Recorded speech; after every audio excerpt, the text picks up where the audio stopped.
Hi. Hi, Chris, everybody. say g'day to everyone, brother. How are you doing? It's nice to be here. Thank you for having me. Now, Chris, you came on about nearly 6 minutes ago. So I think, heard Natalia and Avery. I heard the end of Natalia and all of Avery, and this is why I don't ever want to be a judge on a competition. So it was pretty tough, man. It was pretty tough, Chris. It sounded wonderful. That's okay, man. Thank you for jumping on, brother. Listen, I wanted to ask a really, key question, especially to the contestants for this, right? When you got into music, what did it like? Naturally, people have, dreams and aspirations to do different things. What was your aspiration as a musician when you kind of got into it and you created that band on the, that first day and you all came together? Like, did you have aspirations, and what was that? Well, that's a great question. I had two aspirations. One was to live in music and the other was to be famous. And I love it. They both happened, and I realized that one was great and one was kind of full of shit. So I'm very lucky that I love music, so much. And but when I was a younger person, those were my two. If I'm being honest, that's what it was. Yeah. Do you ever use music as kind of as a tool? I mean, you and I have talked privately plenty of times about mental health and things like that, right? But do you ever use music as a tool to kind of give you a better mental state, right? Instead of necessarily just going out and writing hit songs, because you guys have a lot of I use music as a tool all day, every day. Yeah. It's my best friend in a way. Yeah, I love it. And it's like a non-judgmental energy you can always hang out with. Yeah. Massively important question. Who's better looking, you or me? You. Oh, I see. Well, that's not even a contest, is it? Chris, I think we both know that. Thank you, brother. No. We're both pretty good looking. Chris, Matthew Bird, who is the guy up top in the blue. I don't know if you see him with the green. With the triangle. Yep, with the triangle, yep. Okay. Matthew actually was the one that founded and created this room in the first place to support artists, right? And I know he has a question for you that's really powerful, I think, for the contestants. Okay. Anything you like. Chris, it's so nice to have you. Hi, Matthew. How you doing? So good. I do have to say one thing. You were one of my very few songs in my wedding, so thank you for that. Are you still married? I'm still married, 10 years, have 4 kids, so thank you. It worked. Well done. Well, okay. To be honest, we threw around a couple questions, and I appreciate you stepping in.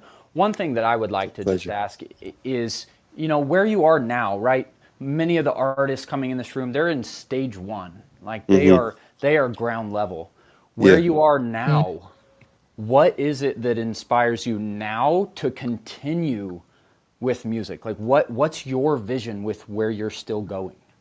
Oh, that's a wonderful question. I mean, like I said a minute ago, it's always just about music, and I realize being slightly higher up the mountain in a way that wherever you are in life or whatever stage you are in your musical journey, the music itself is the thing. So even if you think you're at the bottom of a career ladder or something, if you're playing music, that's it, that's enough.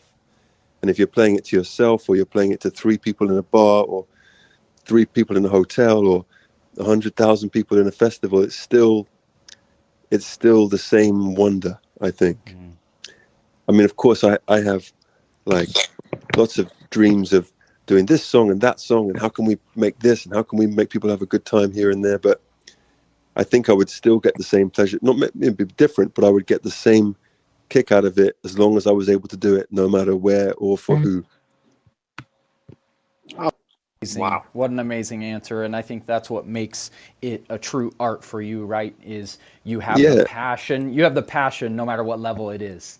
Yeah, and when I don't know how old everyone on here is, but I lost a lot of competitions as a teenager, and so doing these things is wonderful and it's great, but it doesn't really matter what the results are. It's, first of all, it takes such courage to put yourself out there in any way, let alone on some sort of competition for singing So the results are sort of inconsequential. It's the doing it that is everything. The journey is the destination, kind of thing. Love that. That's beautiful, Yeah. bro. I got two more little quick questions. One, Okay, man. what's your favorite song that you've written? Oh, I And see. Yeah, you got to answer that one first. Well, I pass. You'll have to pass. He doesn't have a favorite. I love it. Okay. And the second question is, with the world where it is right now, with last year with the Black Lives Matter and the hate that's happening, you're all about love, right? We met because of love. It's that simple. You and I met because of love. How do you suggest? I mean, what would you, in your heart, what does your heart say that we as human beings have to do in order to transfer more love in the world? Especially with Asian hate and things like that. But what is your heart? So just a small question to finish. It's a big question, bro. I would say this, that the stronger the light, the darker the shadow. So when it seems like the shadow is very dark, like right now, that probably means there's a lot of light as well. And if you look around the world, more people than ever before are able to be themselves and do what they really truly want to do, and love who they want to love, and have the career they want to have. And that doesn't mean that everyone can. There's still a long way to go. But if you rewound to almost any point in human history, you'd probably find it worse. So as much as it's awful, so much that's happening, at least there are people that are talking about ending racism and ending sexism. And 200 years ago, that wasn't really a conversation that everyone was having. So I feel like there's a duality to everything. And so even when things seem really dark and terrible, that probably means the opposite is also true. And that's what keeps me going. I love that, man. That's beautiful. And on that note, brother, I got one question here. Yeah. And you can say no to this. Do you want to sing a couple bars of something? Against someone else? No. No, we're not even going to compete against. Well, Good one. You can compete Really against me, bro. Bring it on. I mean, I don't really want to sing at all, but I mean, it's hard to say no to you. I mean, what do you want me to do? Brother, you do what's in your heart. Please. You do what's Pressuring. Please. We'd like to have a cover. Haha, just kidding. Yeah, okay, you can have a cover. I get a bit nervous about this.